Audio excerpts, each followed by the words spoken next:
All right. Welcome, everybody. Welcome to another edition of State of the Art, the Future of Photography. What are we talking about today, Cliff? This is going to be fun. So, for those of you that are new, that you haven't seen us before, this is, I think, either part five or part six of a multi-part series around the future of photography. This is going to be really interesting. We got a lot of comments, we got a lot of questions about this, and I personally get a lot of questions about this as a consultant and trainer as well. How do we best share our images, right? And that's such an important concept because I really do feel like so much energy and so much time and so much focus is spent on how we best capture images, Yeah, and so little time is spent on how we best share our images. So this is like such a perfect opportunity for us to talk about. What do you think? I couldn't agree more. How many of you go on that dream trip and then you don't do anything with your pictures? No one sees it. Maybe you send one picture to your parents or to your kids, but this is all about kind of talking about where it has been, the history, the present, and the future of how we'll be sharing images.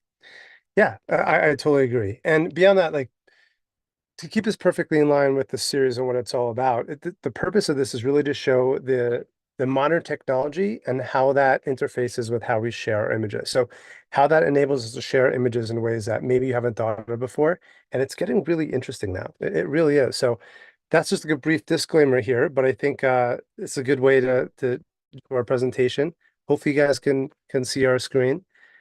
Before we get into this a little bit more, we should point out that we do have a website for this. It allows us to get a lot more information out to you, allows us to interface with you guys a lot better than just kind of talking at you for the next hour or so.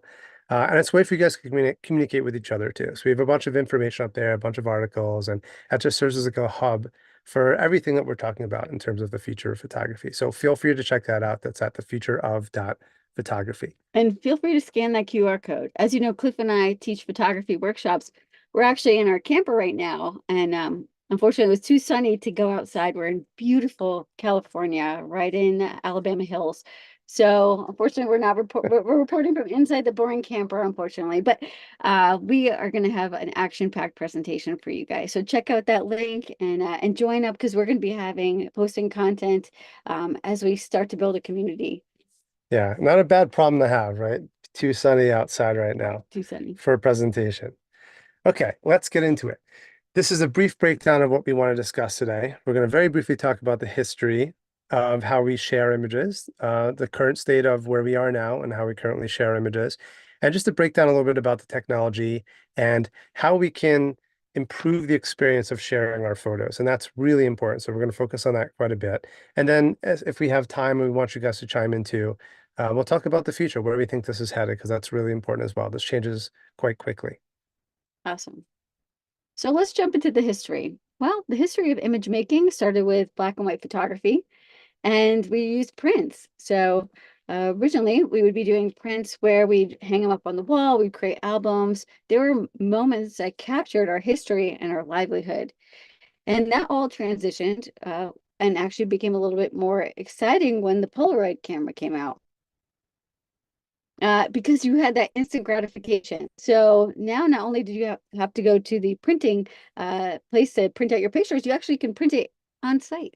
I mean, this is pretty Yeah, I powerful. think that was maybe it did or didn't get the credit it deserved, but that was monumental back in the day. You go from taking a picture, having it processed in a lab a week later, that what we call the feedback loop, and you don't even know what you got. And then you share it with someone else, what, a week or two later from that. You're not even going to be in the same place as them anymore.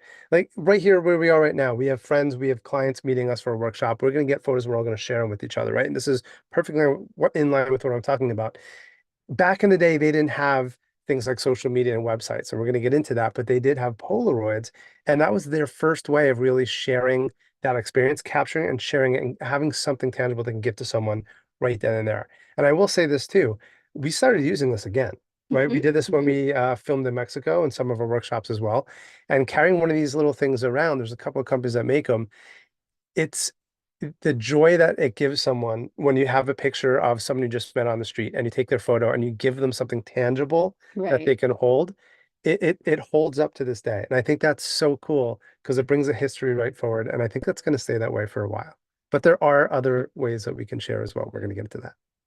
So moving forward from Polaroids, there's digital, the digital revolution. We were now taking pictures, and instead of printing them, they were going right on a little memory card. And from there, it was a lot cheaper if you just emailed pictures. So do you remember those days when you used to email pictures to people and you probably could email one picture at a time? Remember those days? A lot of my students, when they first work with me, that's what they're still doing. Wow. So don't laugh because I think a lot of people in this audience are doing that too. And I'm going to focus on that. I'm actually going to show you guys what it looks like to share your images in a whole new way from a very practical standpoint. We are going to get into the future stuff and all the cool tech and all that, but in a very practical way, we do want to divert you from or shift your attention away from emailing photos. Because if you think that as photographers, we have a hard time keeping track of images, imagine the people who aren't, right? So we're going to shift you and show you better ways to do it. But digital has transformed a lot of things, right? And that's a big part of what the series is all about. And speaking of, And then we shifted right into social media. The evolution of this finally gave us that platform to share our images. And boy, did we share our images. I think it was kind of a telling time when people would post. Now you can tell people post everything that they do, everything from their travels to their breakfast to, their workout to, everything. Social media has revolutionized how we experience photos, how we share it. some might say they even overshare. Maybe that could be true. There could be an oversharing. They could totally be oversharing. That is very much a thing. But the point is this, it's effective, right? We have for the first time now an ability to share images instantly. And that, pros and cons of each, and we're happy to discuss that, but there's power behind there that never existed before. Cliff and I were recently talking about how social media has changed maybe every aspect of our life. Like, Yeah, think about how when you traveled, you read a travel book and you'd go based on a couple of recommendations. Now you go to a place because you've seen Instagram posts on it. And maybe that place is so overrun with people, like we just came back from Madeira, because everyone wants to have that same photo. And social media has changed a lot of the aspects of our life. totally agree. That's funny you mentioned that because I was thinking the same thing. So we were filming a project in Madeira on drone photography, more on that to come. Um, but I noticed a lot actually of that very thing, people showing up. But it was interesting. I remember being in the finale, specifically in the finale, and two things happened. I don't know if you remember this. I think you're there for both. One, the whole group of Scots came through, and they wound up, first of all, they're speaking English to us, Mhm. right? And then, because Scottish and English, for those who are Scots. But then they said, where's the wizard tree? And we all knew what we were The talking witch. about, the witch tree. And we all knew what we were talking about. And that would never happen unless it's social media. But then another thing happened. As it was getting sunset, most of the people left. Our friend came through from the Dolomites, where we do a lot of our workshops too.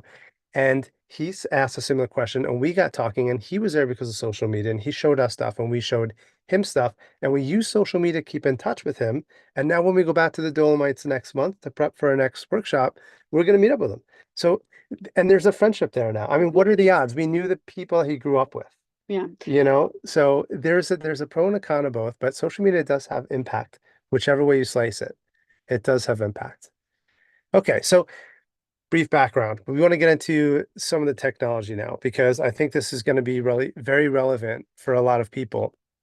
And I think the biggest um, disruptor, I would say, to this process, or the biggest thing that was a monumental shift, a paradigm shift in how we shared images was the invention of the monitor, right? Having a digital screen. So having digital photography and then digital screens completely changed the game of what it means to be a photographer and interact with other people and have them see your work.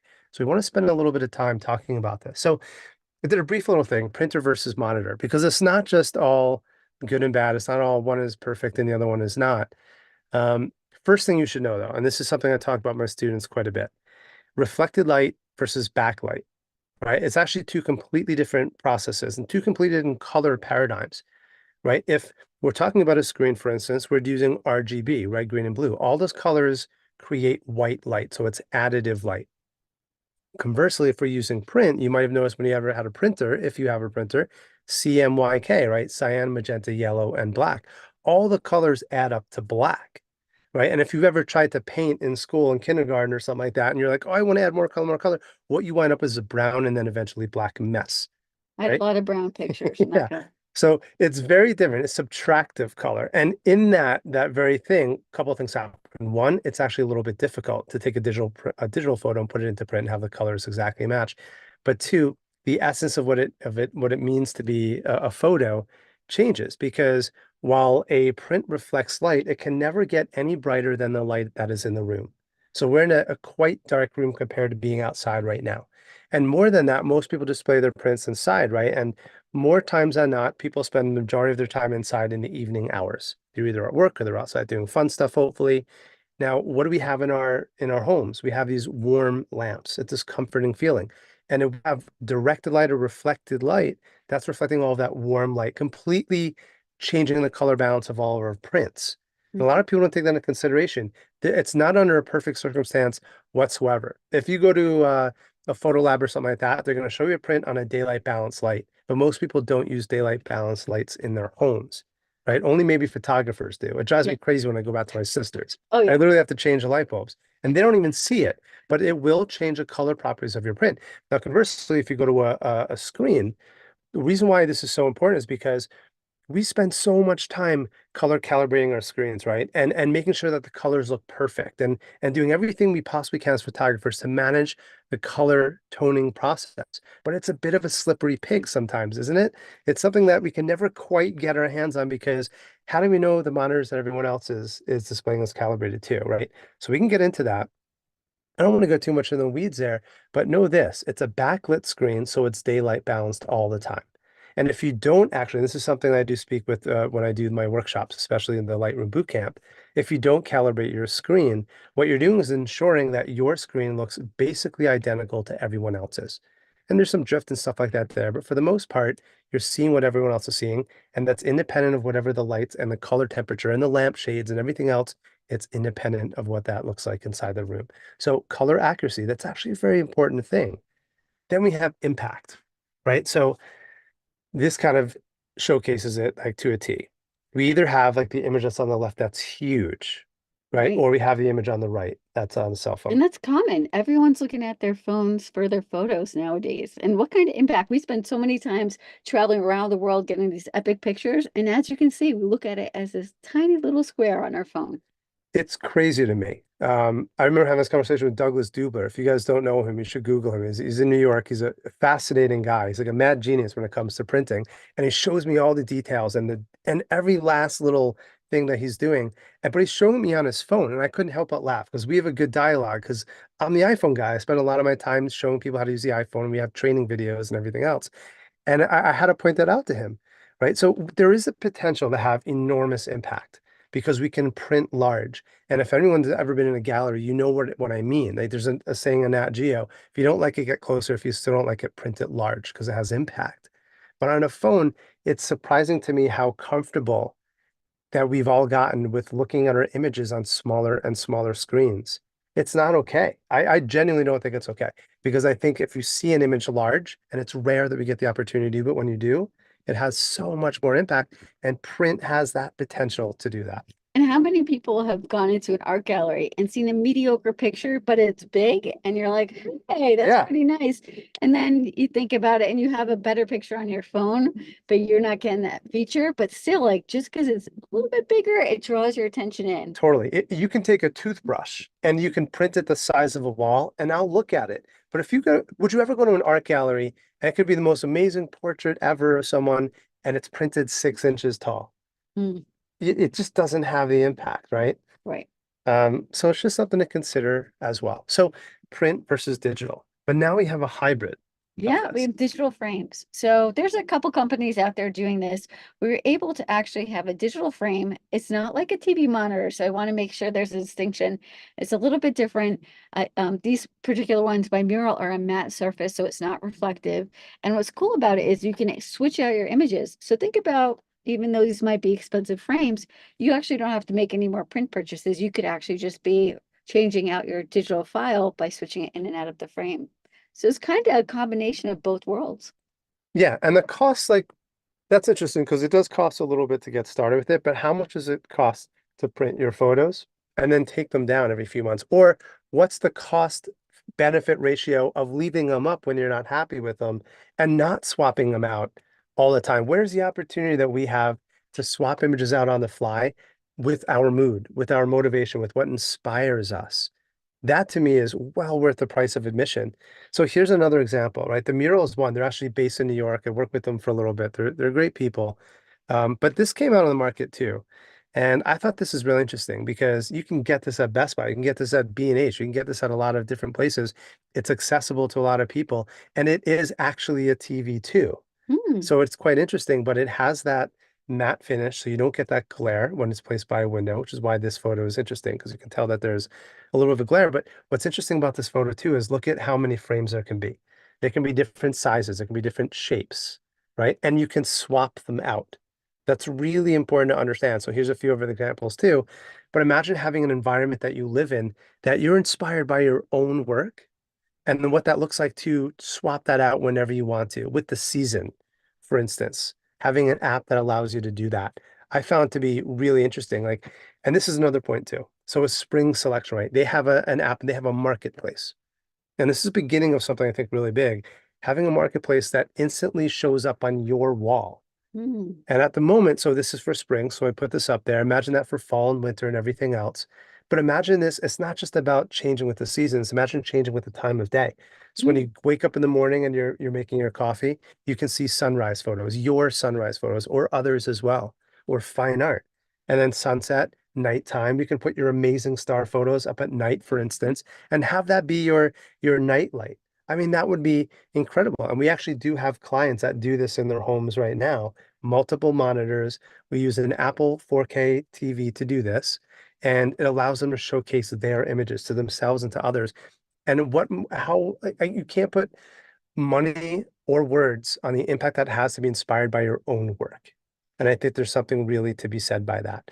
And so I would be remiss if we didn't talk about Apple TV as well. So this is a little device, I think it's about $100, something like that, and connect it right to your TV and turns your TV into your digital wall frame. And the coolest thing about it is it integrates with Apple. Apple has an app on the Apple TV store, and all of your collections that you're building can show right up on your TV.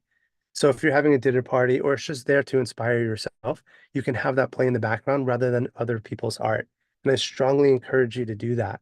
And it's beautiful because it's so seamless. Hmm. You don't have to invest in a print and then live with it for a year, right? You can change your mind all the time, often. And I love that aspect of it. I just want to jump back. One idea to go back to the Samsung and these kind of prints. What a great idea. We did this for Cliff's mom. For the holidays, we bought one of these digital prints so we can upload pictures remotely from our trips so she can be kind of on the journey with us. So think about that too. What are the other use cases for having a frame like this, whether it's for a wedding client and you say, hey, at the end of the wedding, you get this digital frame with the images from the wedding on it and they can hang it up right away. And then you can kind of add to it as you get to editing more pictures. But there's a lot of uses of this new technology that I think people haven't seen yet. I totally agree. And maybe we're going to talk about the end, but I think it's appropriate to talk about now too, beyond sharing the monetization of this, right? And we've done presentations on this in the past inside this series as well. But as a photographer, and we have to get more creative about generating revenue streams. And think about the process now, right? We have when we were out in Sedona with Mike, right? And he goes to an art show and he sells his prints and the investment that it costs and the framing. This is something that people don't talk about, the investment in the framing and then the inventory management and all that, and then lugging it out to a place. Imagine if you had your own marketplace. Imagine if there was an app out there that allowed you to, and when a client wants to support you directly and loves your work, instead of selling them a print, imagine selling them a frame Or that selling them a updates. membership. Yeah, Exactly. that Yeah. updates, right? So now you can have a collection, have that built in, and they can get your spring seasonal collection Hmm. and they can invest in you on a monthly basis. Having passive recurring income is something that if you're not aware of as a photographer, you need to become aware of it. And it's a great way to have multiple people support you on a monthly basis with direct passive income or indirect passive income as well. So it's just that there's so many different avenues to this, and this is all tied around the use of technology for creative ways of sharing our photos. Okay, so that's the sharing side of it. Now, getting into technology a little bit more, we talked about some of the use cases of screens, and I think that's such a cool idea to have digital frames. We probably should have put a digital frame right behind us, actually, This little thing. virtually, right? Um, but the technology has changed quite a bit to the point where it's absolutely worth mentioning here. And so for those of you who don't know, this is kind of an eye opener. This just launched maybe a few weeks ago, right? Earlier 2024. And it's not something that we can even directly show you because you can imagine what we're talking about and it gets compressed through Zoom, right? But I'm going to talk about it nonetheless because it's important for you to understand, and I'll give you links that you can use to see it on your screen. So, screen technology has changed drastically, right? And the resolution and the brightness and the vividness of all thing has a massive impact in the way our images get conveyed and displayed to others. So, local dimming.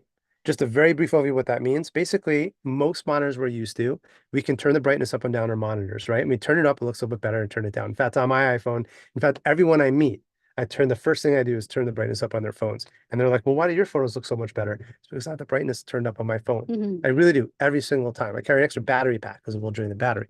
But local dimming. So we can turn the brightness up and down, but the light is even. And if I jump ahead to a slide, that's what this looks like. So, right, so when we dim our monitors, they don't go to black because we have one big backlight essentially, just to make it simple, simplistic terms. But what if we wanted to really convey what it's like to be right now, Alabama Hills right now, on this bright sunny day? Well, the parts where we look into the sun, the parts that get reflected, the most reflective parts, including the truck camper, will be much brighter, right? And the parts that are in the shadow will be actually physically darker. So what we need is a device, a technology, a monitor, a display that can showcase the difference, can have that disparity and that contrast range between so black that it actually turns the pixels off rather than dimming it like the screen on the right.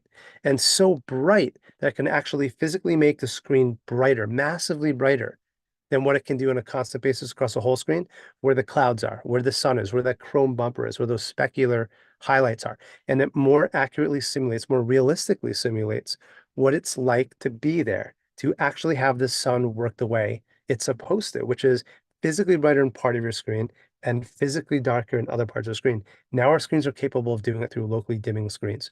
It makes part of the screen brighter, part of the screen absolutely black, and it more realistically simulates. It's a visceral impact when you see this for the first time. Now, this is something that I can't necessarily display because even that I do have an HDR display, it's going to get compressed through Zoom at the moment. And this is a brand new technology for the most part. So it's not necessarily available in many web browsers. And websites are just starting to pick it up now. I've reached out to all of them and they're starting to understand the impact that this could have. Cinema industry has been, doing this for a little bit. So SDR versus HDR, just something to briefly mention. Up until recently, everything about our histogram, the range that our displays can display, are only on the left-hand side of this frame now. The second you turn the HDR button on in Lightroom, that's important. So you need an HDR monitor. The newer MacBook Pros are a great example. So if you have an older monitor, it may not necessarily work. You want a monitor with at least 1,000 nits of brightness. And you can look at that. B&H sells plenty. If you have something that's like the entrance point around 1,000 nits, 1,500 nits is better. Then what you're going to be able to do is display parts of your image significantly brighter. And when you turn that HDR button on for the first time, it will blow your mind because it turns literally on the lights in your own photo and it makes everything come to life. And when I show my students this, when we show our workshop students this specifically, because you have to be on location, it blows their mind. And then when I show them what it looked like just a few seconds earlier, what we've all been used to, It's so they're all like, disappointing. no, Yeah, that's no way. I And I had to was do like, it yeah, twice. I agree. yeah. And no one believes me until I show it to them. It is a massive, massive difference. So just to give you an example, like this is an okay image. It might look good, but when you see this image on an HDR monitor, I guarantee you the light literally lights up. But you have to have the HDR setting on in Lightroom. So You that's the have to, important thing. yeah. So this is important. The HDR button that I talked about that enables the monitor for the first time to display the true brightness values of our image in a very realistic way. And here's what's going on. Your cameras now, your digital cameras are capable of capturing way more dynamic range than you think, right? Extreme dynamic range. The problem though with HDR, that the promise of HDR that we can see all the highlights and the shadows, we would never have the technology in the past, and the bandwidth limit was our screens, and no one was talking about it at the time because what we had to do, if you guys remember this, we had tone compression. That Right. was a big thing, and I don't know if you remember some of those HDR apps and everything else that came out. Mhm. It always looked fake, right? We were like, what the heck is going on? We can blend all those exposures, but when we compressed them into something our displays at the time could display, we had to squeeze it back into this dynamic range. And that's why you get an image that probably looks like this on your Zoom screen right now, is because it's compressed. But when we don't have to compress it, and as editors, you might notice you recover the highlights and you bring up the shadows. It's the first thing we do.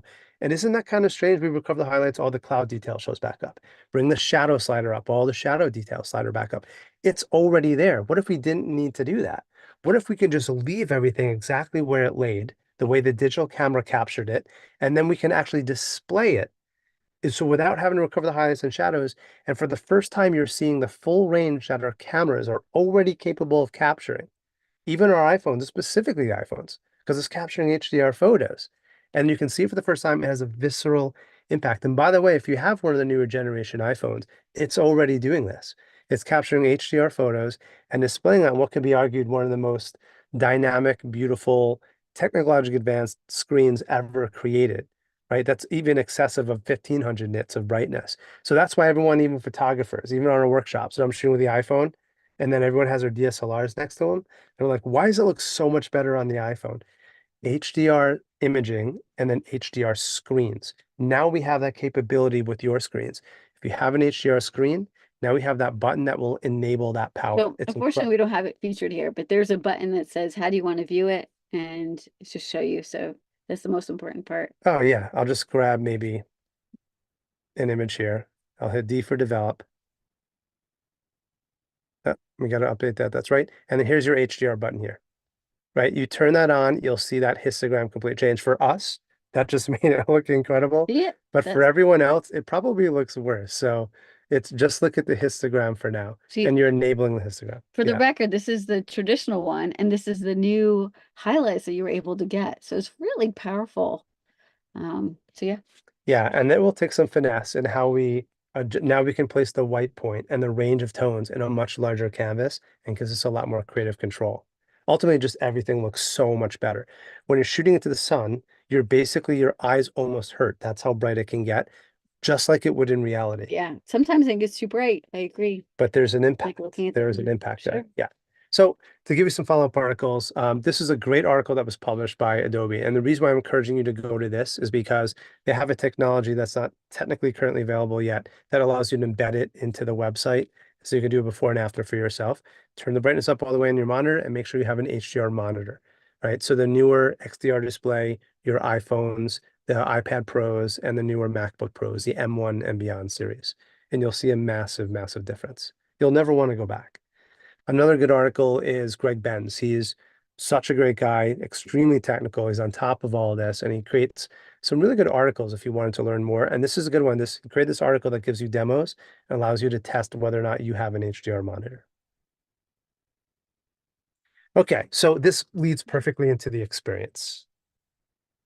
Well, if we're going to experience photos differently in the future, we're going to start with the Apple Vision Pro. And as you guys remember, we did talk about this one of our first episodes. I think this is revolutionizing how we experience our photos. First of all, if you're not familiar with the Apple Vision, it is a headset that goes on your eyes. And here's a little demo of it. First, you put it on, and you can see an image. She's guiding him. This is from Apple. And you notice how you're going to look with your eyes at certain parts of the picture, and you're going to pinch your finger. And the pinching is really like kind of like if you pushed a button. So actually, you don't need any, nope, you don't need any pads. You don't need any more computers. You're just using your two fingers, and you're able to zoom in. You're able to make the picture bigger. And the way you're directing this, again, is with your eyes.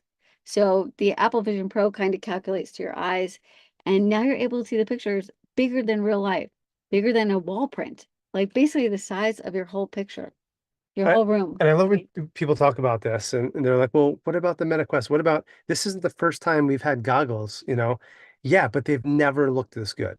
Right? Now it's elevated beyond gaming to the role of art. And your photos, basically, it's like having a 4K TV built into each eye, and it's unlimited size. You can scale it to basically any size. The impact that that has, it can't be overstated. So, when we used to think about iPhones being so tiny, now with an Apple Vision Pro or any of these smart goggles, now we can actually see them larger than life. And here's an example of a pano we shot. So I want to kind of go back and think about the last time you took a pano with your phone and you look at it this big on your cell phone. It's so tiny, you really don't get the impact. Now with the Apple Vision Pro, think it was the next scene, you can actually see the pano larger than life, basically the whole size of your wall in your apartment or your house. And it's incredible, all the details that you missed when you were taking the picture even. It's really incredible. You can almost like feel like you're It's walking crazy. into it. Yeah. And when you put this on someone's head, like we can talk about it all day long, Right. but when you put, and we carry it around with us everywhere now, when you put it on someone's head and you show them a photo, when we were in Madeira, I did this to the managerial team of the hotel I was staying in. I wound up working with them for another week and staying on board. When we just did the golf course last week in Sedona, we put it on the golf pro that's been there for over 20 years, right? He's picked up things that he's never seen before. And when you put it on the average person's head, especially if they haven't seen this before, and they're looking at your images, the impact that this has, it's like carrying the world's best 100-inch TV screen with you Right. in your backpack or almost in your pocket. And you're able to pinch in, you're able to look all around you if you shoot a pano. And I think that's what was really amazing to me. I did this one pano with my drone over Norway, and I put it on the glasses and looked at it. I almost felt like I was afraid of heights because I Yeah. was up in the sky and I was like, whoa, this gives me that In crazy fact, we feeling. had one of the girls that was in the room with us. Start screaming. Yeah, she started screaming. Man, so the Apple Vision Pro is revolutionizing how we see our pictures. Yeah. At the moment, it's not for everybody. It's kind of expensive.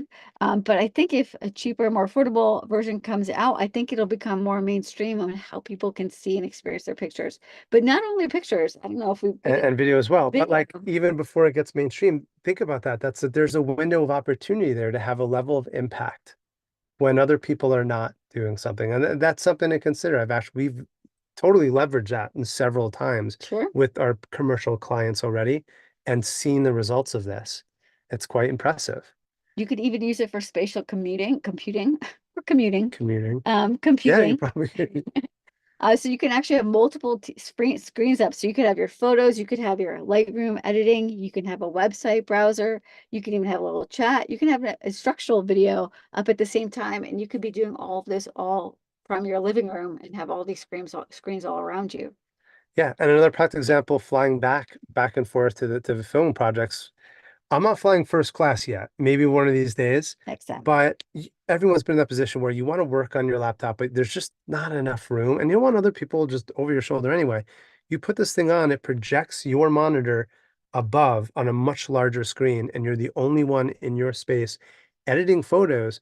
And beyond that, so I do a lot of consulting. I spend a lot of time on Zoom with clients, like a lot of time, one-on-one with a lot of students.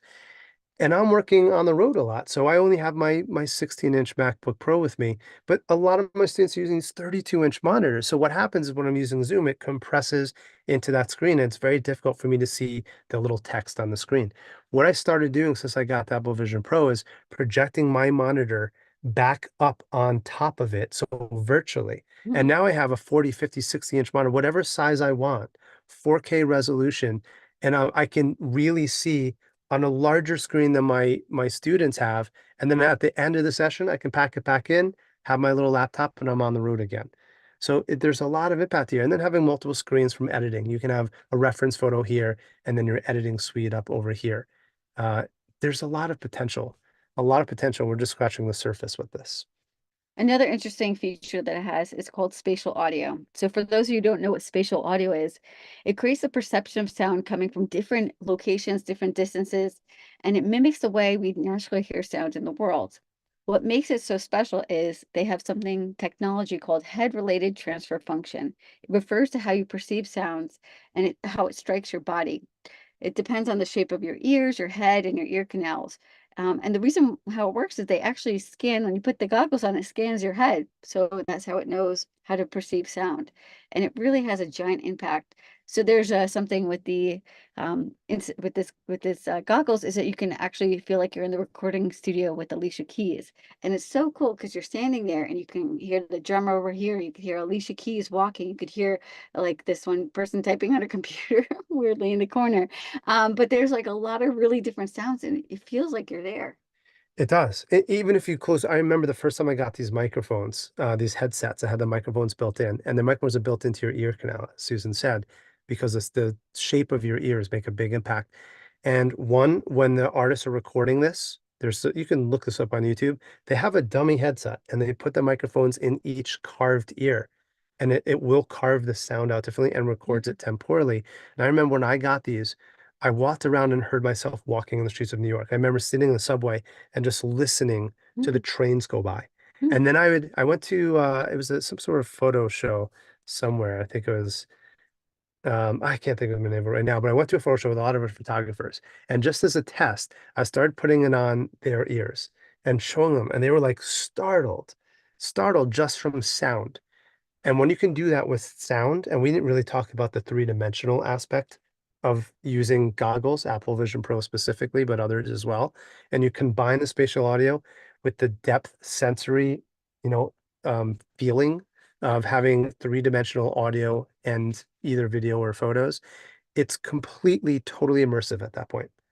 And imagine captivating your audience, because anything we can do to get people to look at your photos for more than a few seconds is right. considered a win, right? And we all know that by now. It's like the average is like 1 or 2 seconds. Anything you can do. So what's if you the natural progression of that is what's the most impactful thing we could do to get people to look at your images? Put a freaking headset on them, block out the world around them, give them audio and give them your photos on a giant screen, and they're going to spend a lot of time with your images, Sure. right? And there's something to be said about that. And then you add some audio to it. Then you add some video. We didn't talk about the video component, but that's a whole nother thing. You can make three-dimensional videos now Yeah. where you feel like you're walking through spaces. Yeah. That's a project Cliff and I have been working on, which is It really cool. really is quite interesting because just go back that for a second, it's hard to have people understand what it feels like to do this, right? But what we're talking about here, and this is why we're so excited about this, because we have experienced it, and you would too if you get the opportunity to experience this. The whole B&H team we showed this to, and they had to kick us out of the restaurant because we wanted to stay forever to show them. But the experience that you get is something that it's a total game changer, and it's something that has to be like truly experienced to fully understand. But what we're talking about here is that very word experience.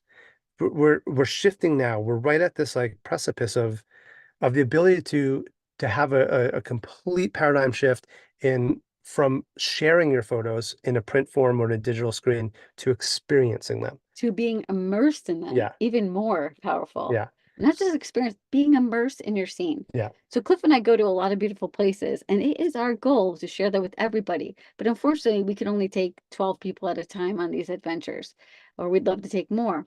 But by capturing and documenting in these new technologies with with this 360 technology, we're able to actually share what it's like to be there by capturing sound, audio, visuals. And then put that on our friends, our family members. Imagine being able to take your mom to the top of the Dolomites, right? And know what it feels like to be standing on top of the mountain and looking around and hearing the wind and the intensity of the light. It is completely transformational.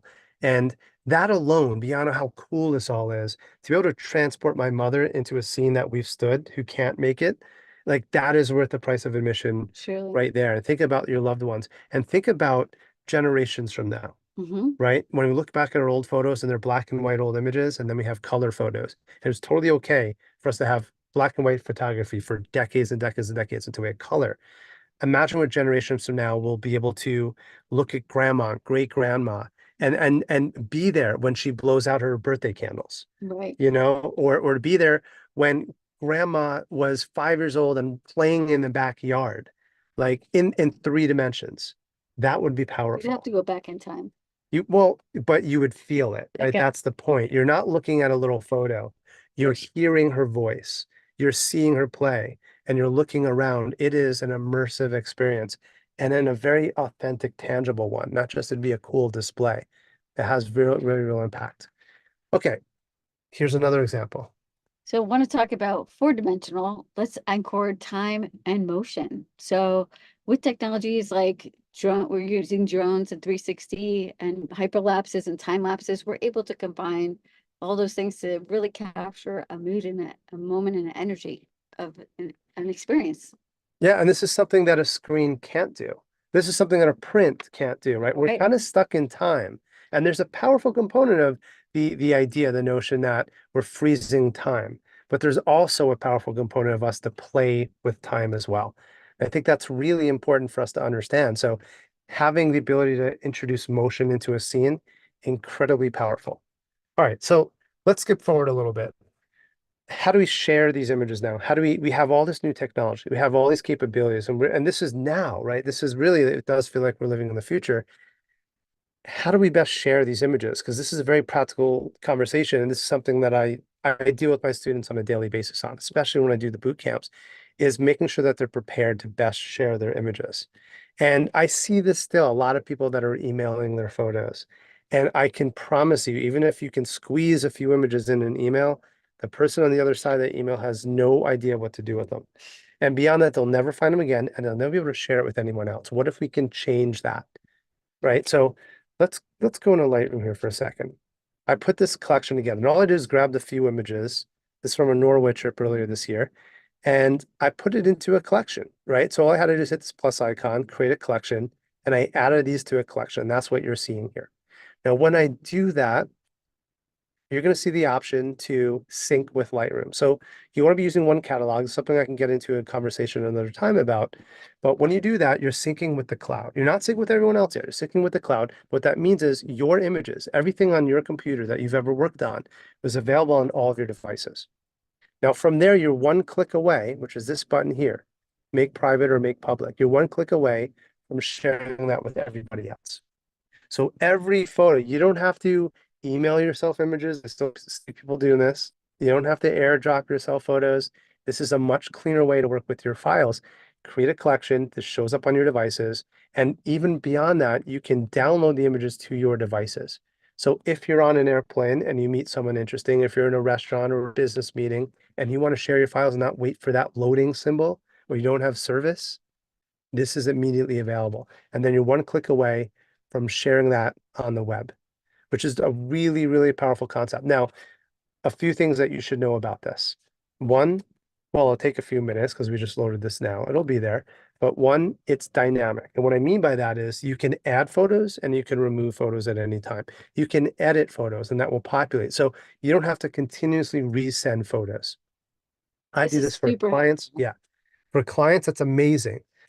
Amazing. especially for those clients who want immediate like approval. So we did a photo shoot and they wanted to see the pictures. They wanted to send it to someone who was in a different office.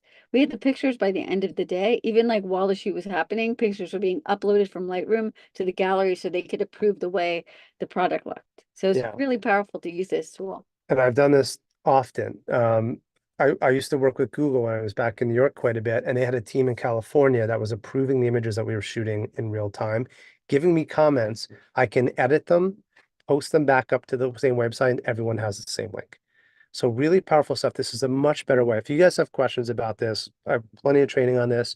We do workshops and boot camps and everything else, and private consulting. But this will transform beyond anything else probably we can discuss if you haven't used this before on how best to share your images. Now, a couple of things that won't by default allow you to download the photos, allow the viewer. We can change that because of questions about that. Let me know. But they're sharing smaller resolution files.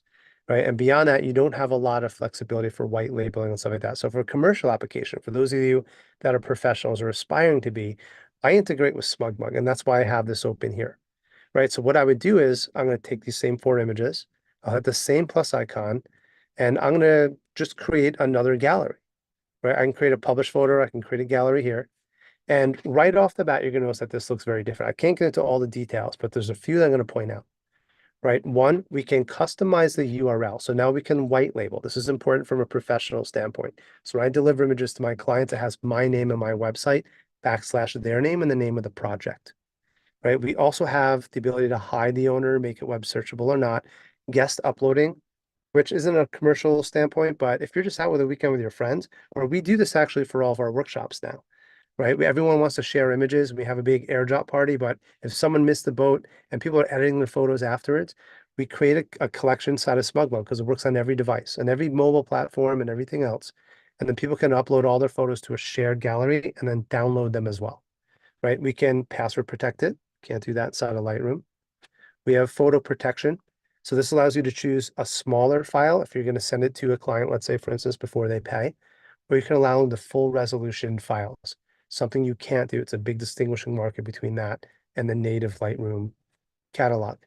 Right-click message, you can protect the images from being stolen. You can watermark them. And you can watermark them in a very interesting way you should know about. When you put the watermark on digitally, it removes it after the person pays. So you can enable digital downloads. You can enable downloads or disable downloads. And if you enable downloads and you have a price list attached, that watermark will disappear once they pay automatically.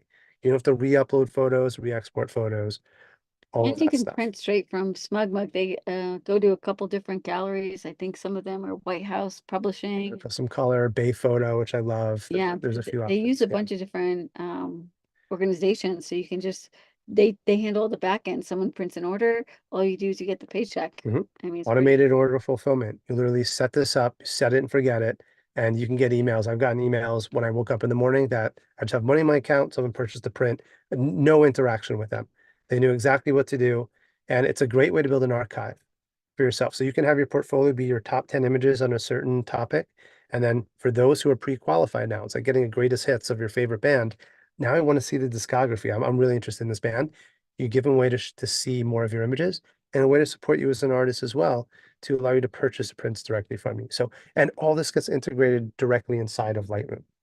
That's really important. There's not a third party here that you have to go into. Social, you can allow sharing or not. You've got your shopping cart, which is really helpful, and you have much more flexibility in the way that this is displayed as well. So that's a big difference between these two. But if nothing else, just remember there's better ways to share your images.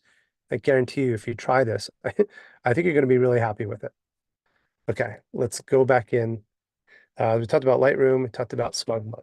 Okay, so along the lines of sharing your files, this is something I see a lot of my students get tricked up on, and this is worth mentioning here. So there's a difference between image resolution or image size and file size, right? And this is the difference. It could not be a bigger impact. So what you want when you're sharing your images on the web, it's really important because I will get a lot of emails sometimes. The website loads fast and how does it look so good it's not compressed? It's because this, I figured this out a long time ago and I share this with all of my students. Now I'm sharing with you. There's this very specific way you want to export your images because basically what you want to do is have the smallest file size. That's what makes your images load fast. We're spoiled here in New York and then in the US in general. Believe me, as we start traveling around the world, we're seeing how slow the internet can be. If people are waiting for your page to load, they will not wait. They'll just click off of it. But you also want, so you want the smallest file size, but you want the largest image size, just no larger. So you take around a 4K monitor, which is basically the image quality standard at this point. There's very few monitors that arguably would be larger than that. And you don't need anything larger than that either, because that will impact your file size. But you don't want anything smaller. And that's really important. So what we do is we minimize the file size, we maximize the image size, and we get this disparity, almost 50 times the size if you don't do this. If you don't do this. So here's the settings. You guys can reach out if you want the screenshots, but you can take a screenshot as well. I'll leave this up for a few seconds and I'll briefly walk you through this. JPEG for now, right? It is going to change Clarify that. for web. JPEG is going to be still the standard throughout the world for sharing files. That's going to change. They've developed a newer technology already. There's a few that are kind of battling it out right now because they will enable other capabilities, motion, sound, gain maps for HDRs and all that. But for now, JPEG is the way to do it because it highly compresses your photo. Not a good editable format, but a great sharing format. You want to choose sRGB. Think S for screen or S for small. That's very different than what your camera's capturing, what your raw file is, which is RGB. So you want to change it to sRGB or the color is going to look weird.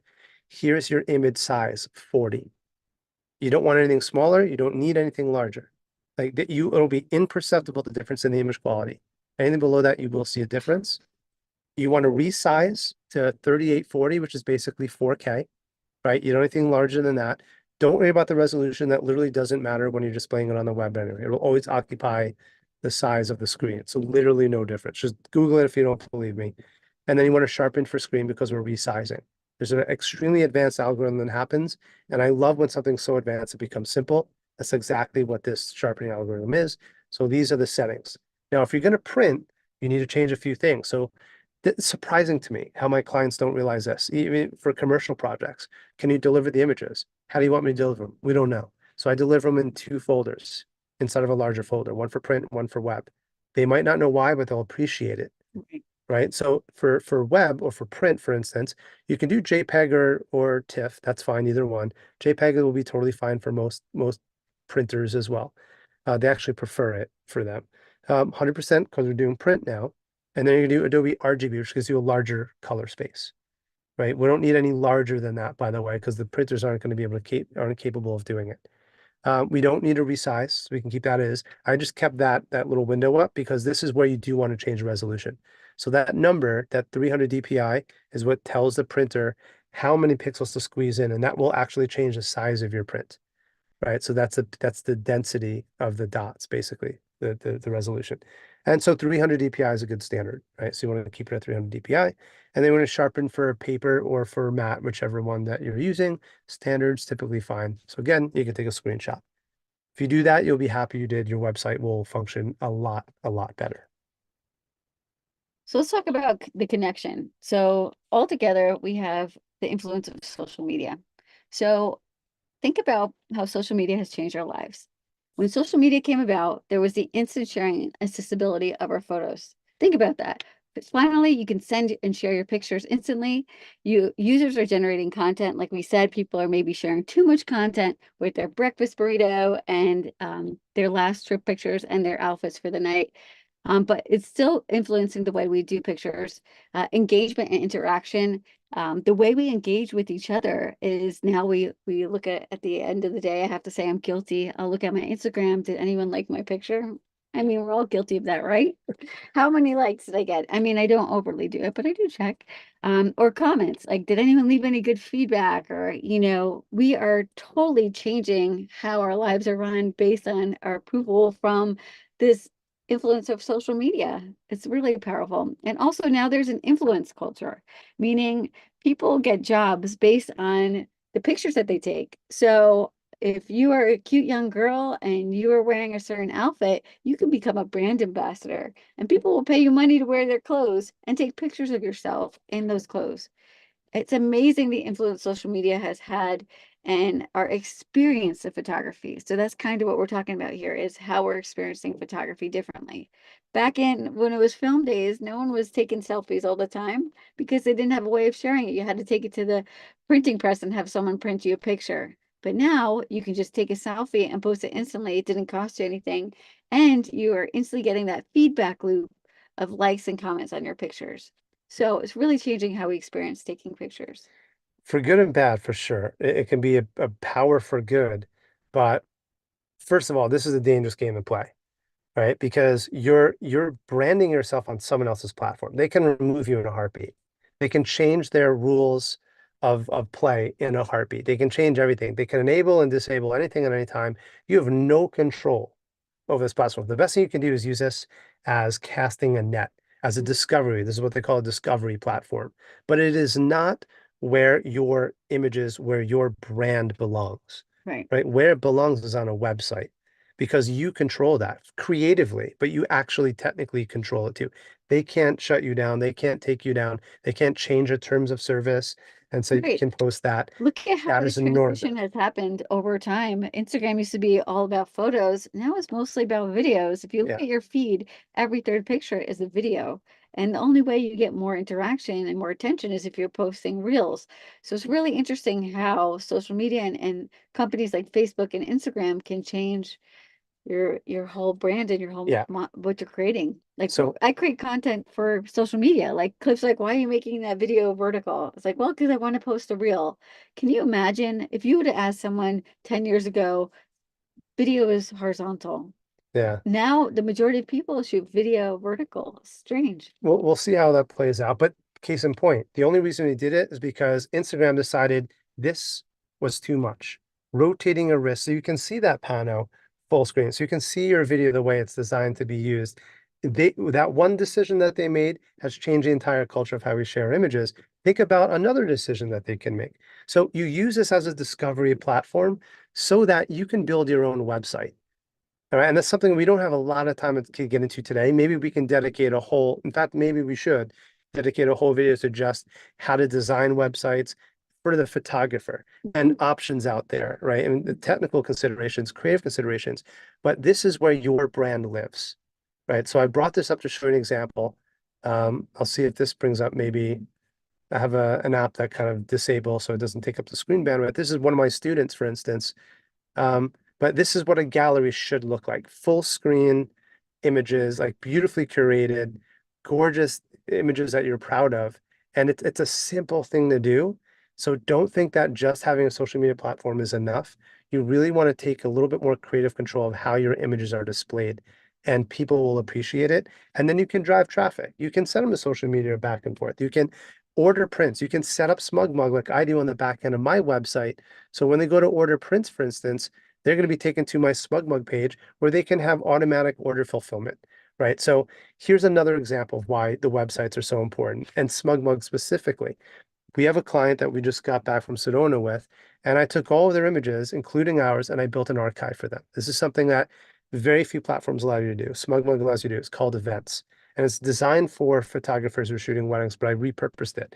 And what I realized was for all the commercial clients I started working with, I created, so basically it's a gallery of galleries, right? If you do a job for a client, you deliver the images, you send them a gallery, that's it. What if you want more like repeat work? What are you going to do? Then they have all these different galleries, and I guarantee you, just about everyone is not going to have a solution. So the first thing I do is tell them, I'm going to build an archive for you. I just did this in Madeira with that hotel too. And that will be a series of collections of images that I can build on. So guess who they're going to hire next time fall comes around, next time winter, next time a new project comes around? They're only going to hire me. They're only going to hire us because we're the one that built that archive. We're the ones that control that archive. And it's very valuable for them because their social media team or anyone, the marketing manager, can choose any photo at any time, grab the images that they need and want, download the full resolution, and get back to what their job is and let us handle what our job is.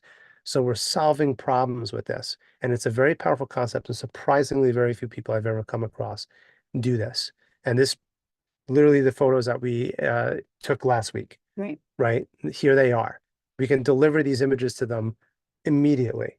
So it's a really powerful thing to keep in mind. But stick on that gallery for 1 second. This is going to jump ahead, but doing a through VR tour, or we're go back to this where we could walk in a 360 tour where you can walk into a building. This is Yeah. the new type of technology. Yeah. It's actually been around for a little bit, but using a technology where you can actually experience being in a location and walk through it. So So the immersiveness we talked about right. before, right? Social media platforms will not allow you to do this. You have total creative control from a professional standpoint, especially. And this is projects that we're getting all the time now as another foot in the door for other work that we do. So for instance, we blended this with the aerial photographs and drone photography we're doing at this golf course last week. But imagine being able to capture a space for a client or even for yourself. I've done this, on my family's home, for instance. It's quite remarkable what you can do. So you can literally walk within a space, and some of the software that I've developed was allow the person to capture photos themselves inside that space. And what you can do is create a three-dimensional environment. So this is for the National Historic Trust preservation. But what we can do, let's say I'll fly into their Great Hall, right? And we can fly right into this gallery. And this is what's interesting. We can embed immersive environments. This is just a precursor of what we can do. And I'm working with some of these software companies now to develop stuff that's really interesting. But imagine having this as another added value you can give to a client. So they have priceless works of art here as part of like the Rockefeller Estate and the Lyndhurst Mansion. You can hover over this. You have interactivity inside of your spaces you can create. And then you can even view more and put information in there, right? So you have much more immersion than you're capable of. You can only do this if you're understanding how your images get shared through the web. Now, what if we can do that for the world's largest camera store? Mhm. This is, I think, still the largest 3D scan ever created. We literally broke the platform when I built this. And B&H locked me in their store for almost 100 hours over the course of 4 weekends, I believe, or 5 weekends. It was wild, and I was the only one in the store. Every photographer's dream, but it allows you to really capture a space in a unique way and really see what it's like to be there. And we built in a retail environment inside of that and everything else. So I won't bore you with all the details, but it's pretty wild to be able to walk inside of a space and experience it. And if you'll notice, if you guys are astute, there's a little cardboard looking VR. So we can actually put our goggles on and look around the space as if we're there. Think about the implications. of that. So when we think about future photography, it's actually happening right now. Like this is Yeah, stuff we can create yeah, right now, and I feel like it'll only become more prominent yeah. on how we experience photos in 360, virtual reality, putting on our headsets and experiencing things in a whole nother way. And literally right now, like this week, I put all this together. We put all this together in a way that I don't think has ever been done before, according to all the other platforms that I spoke to. So we did these fly-throughs for this golf course, and they absolutely loved them. I was like, "Where's this going to go? It's going to go on a website, right? That's really important. How's that website designed?" So having the ability to design websites all of a sudden gives you another revenue stream, and it gives you also creative input about how your photography looks on a platform. It's really important to have that creative control. So I realized, well, a lot of people aren't just going to click on watch a 20-minute video. How do we make this more immersive? So what I did was I took one of the holes and I had basically an auto playing background video that we put our lower thirds on. I borrowed that from a long format video. And I use this platform called Shorthand. And one of the platforms that I use, and allows us to turn our still images into three-dimensional photos. So you're going to see that parallax. That's not just a Ken Burns effect. It's actually a three-dimensional um, technology that allows us to interpret this into three dimensions. And this is going to come down the pike for a lot of other platforms, I think, in the future. And then we want to take it a step further. So we were like, well, what if we just 3D scan the entire golf course? Hasn't been done before. I spoke to the platforms too. So we figured it out. We took our ability to understand how to use drones and fly drones, capture 360 photos. I embedded another platform inside of this called Moment 360. What that allows us to do is to look around inside of that property and jump from one scene. This is just a demo for them, allows us to jump from one scene to the next, to the next. And when we showed the people, the golf team, this, when I put this together, they were blown away because no one ever had a way of really, in an immersive way, showing the viewer what it would like to be there for each hole and literally walk through the course. We can embed their map, we can embed VR goggles into this, which is just a wild thing to think about. And then we have a full screen interactive 360 in a website, the entire thing we designed, and think about how that can be packaged from a monetization standpoint as a working photographer, as a working professional, knowing this technology and what's available and being ahead of the curve before everyone else is. They were over the moon Right. when we showed them this. And it's quite an amazing thing to be in that position where they can look around inside of a space and jump from one to the next to the next, right? Pretty remarkable. Okay, so back to our program, but it just shows you a demonstration of what we're talking about in a very practical way.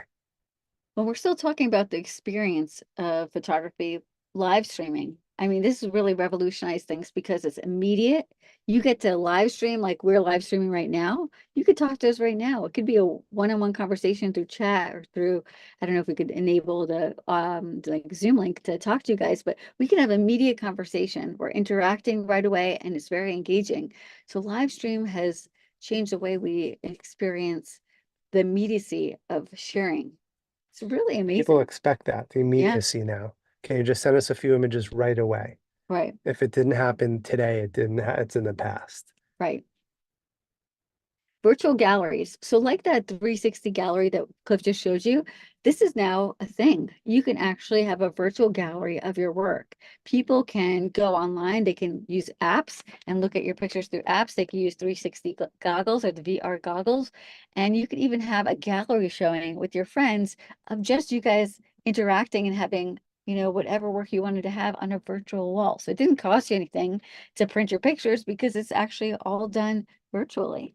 Yeah, and that's not something to be considered lightly. It sounds like, oh, a goofy thing, but that's a very practical thing because it doesn't, first of all, it doesn't have to be with just your friends. You can have This could be potential international. buyers all over the world, literally all over the world. So, like, we're based in New York. Sure, we can do, and we've done gallery shows in New York before, but it's limited to the people that can physically walk inside that space in New York. And there is a visceral impact of being there in person. This won't replace it, but this can certainly supplement it.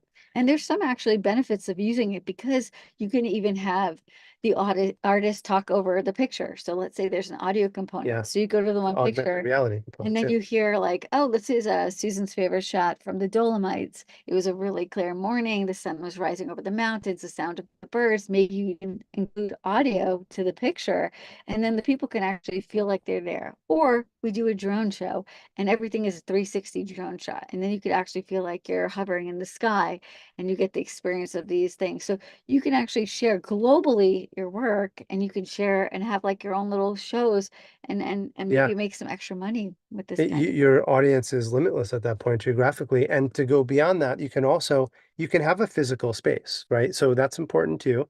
That's not going to go away, but you can have a QR code that people can point their phones to that take them then to that virtual space where they can hear what it's like to be Susan in that location behind the scenes, but they also take them to a point on your website where they can purchase the prints, right? So there's a real interaction here virtually that I think there's a lot of opportunity. here's an example using the 3D glasses. Also, using augmented apps. So there's some really cool augmented apps where you can go to locations and it can show you information about the location right on your screen. So it's actually really cool. Let's say you're traveling somewhere and you download one of those apps, and this is kind of in the future and kind of happening right now. So you can find out where's the next scenic viewpoint. You could find out what kind of trees they are. This is just using technology and AI to find locations and learn about it on site with apps or VR glasses. Another idea is even using it to decorate your house. So you can actually put scan the room and then say, hey, what would it look like if I plop this couch in? And then you can get an idea from the couch company, or better yet, your pictures. So there's apps that allow you to see what your pictures would look like, whether they're 16 by 24, or if you want something even bigger. You know, you can try and map out your room and your decoration. And you have the exact measurements too. There's no guesswork. It's pretty wild. Augmented reality has even went into facial recognition. This is just some fun Instagram apps, but it's really cool to see what you can do. And I don't use filters, so I actually had a lot of fun using this. I may start using filters because who doesn't want to have cat ears and a nose that wiggles, or look like a gothic chick? But what was interesting was how far filters have come. Like now they're moving. Like now my ears can wiggle, my nose and whiskers can wiggle, and who knows what they'll look like. I think permanently, to be honest, I'm putting this out in the future. Eventually, our reality will be we wear glasses and we'll look like whatever we want to look like. There It'll will be be a like, backlash on that too. There's already movements, right, of the authenticity around no right, filters, right. right? Because people don't know what to believe anymore, and we're getting to the point where we're questioning it, and that's a real challenge we're facing. A couple last things. Experiencing events differently. So Coachella a couple years ago created a Coachella verse. It was an interactive app that you were open either if you're on site or you're at home, and you could experience different things. So obviously you could do the Coachella eyeliner, whatever that is. You could be even in New York City, open up the Coachella app, and then there would be a three-dimensional astronaut.